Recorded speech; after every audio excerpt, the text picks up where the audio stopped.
दोस्तों, आज हम आदिकाल के नामकरण पर चर्चा करेंगे। किसने आदिकाल को क्या नाम दिया है।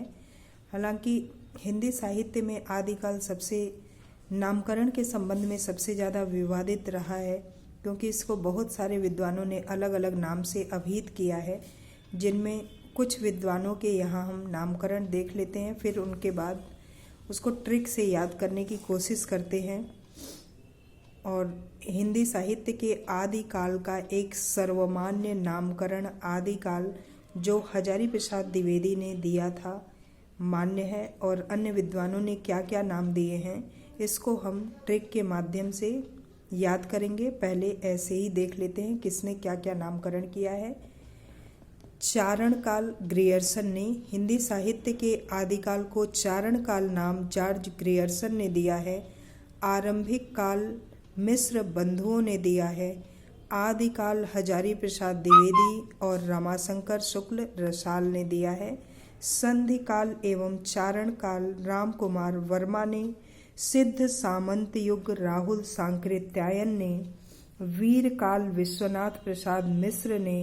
अंधकार काल कपिल कुल श्रेष्ठ ने। प्रारंभिक या उन्मेष काल गणपति चंद्र गुप्त ने। वीरगाथा युग श्याम सुंदर दास ने दिया है।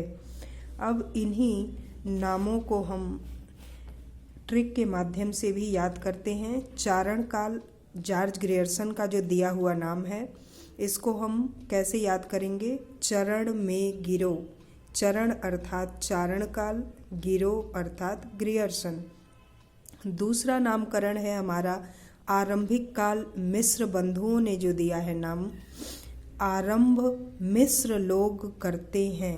आरंभ मिश्र लोग करते हैं से क्या तात्पर्य है, जैसे कोई पूजा वगैरह होती है तो मिश्र अर्थात पंडित आप समझ लीजिएगा, बस ऐसे ही याद करने के लिए है।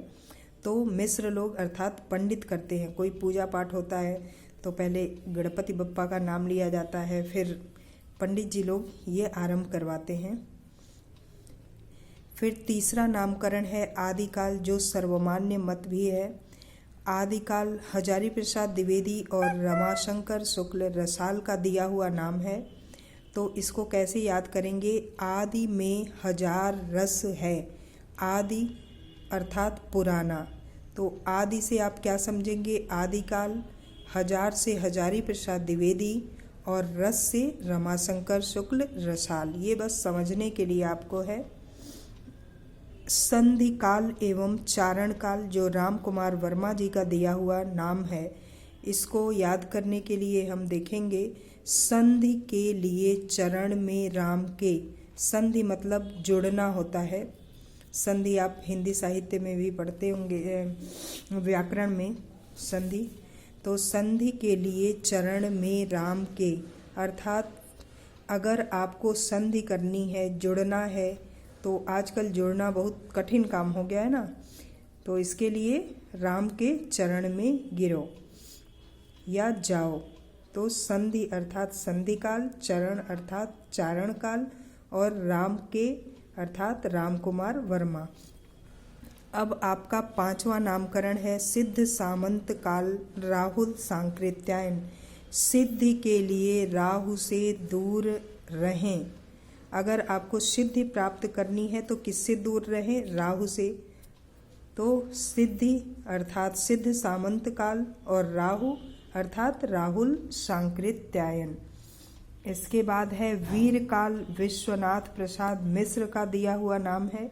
वीर का विश्व प्रसिद्ध मान है, अर्थात जो वीर हैं वो सिर्फ अपने देश में ही नहीं या अपने कालखंड में ही नहीं, वो विदेशों में भी, अपने देश से बाहर और प्रत्येक कालखंड में उनका नाम होता है। अंधकार काल कपिल कुल श्रेष्ठ का दिया हुआ जो नाम है उसको याद करेंगे हम। अंधकार कुल मिलाकर श्रेष्ठ नहीं है। अंधकार क्या है, कुल मिलाकर के श्रेष्ठ नहीं है। आप भी जानते होंगे अंधकार किसी भी रूप में श्रेष्ठ नहीं है।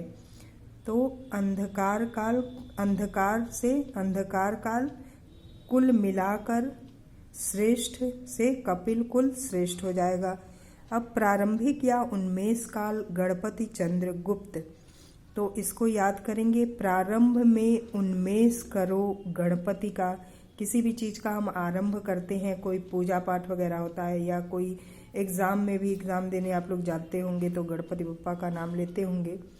तो प्रारंभ में किसी, तो प्रारंभ से क्या हो जाएगा, प्रारंभिक काल, और उन्मेष से उन्मेष काल, और करो ऐसे ही वाक्य बनाने के लिए लिखा है मैंने, और गणपति का, तो गणपति चंद्र गुप्त हो जाएगा। अब 9वां है वीर गाथा युग, जो श्याम सुंदर दास का नाम दिया हुआ है। वीर गाथा युगों से सुंदर है। वीर गाथा क्या है, युगों से सुंदर है। तो वीर गाथा युग को भी मैंने जोड़ा इसलिए है क्योंकि बहुत वीर गाथा काल नामकरण आचार्य रामचंद्र शुक्ल ने भी दिया हुआ है। तो कहीं आपको वीरगाथा काल और युग दोनों में कन्फ्यूजन ना हो जाए कि वीरगाथा युग पूछे तो रामचंद्र शुक्ल को दे दें, और या वीरगाथा काल के बारे में पूछे तो श्याम सुंदर दास को दे दें, इसलिए मैंने युग भी जोड़ दिया है। तो वीरगाथा युगों से सुंदर है, मतलब वीरों की गाथा। वीरगाथा का मतलब क्या है, वीरों की गाथा युगों से सुंदर है, मतलब आज ही वो ठीक नहीं है, आज ही वो सुंदर नहीं है, वो क्या है, युगों से सुंदर है। तो इस तरीके से आपको ये आदिकाल के 9 नामकरण मैंने याद करा दिए हैं। अगर वीडियो आपको अच्छी लगी हो, मेरी मेहनत आपको प्रशंसनीय लगी हो, तो कृपया लाइक करें, शेयर और सब्सक्राइब भी करें।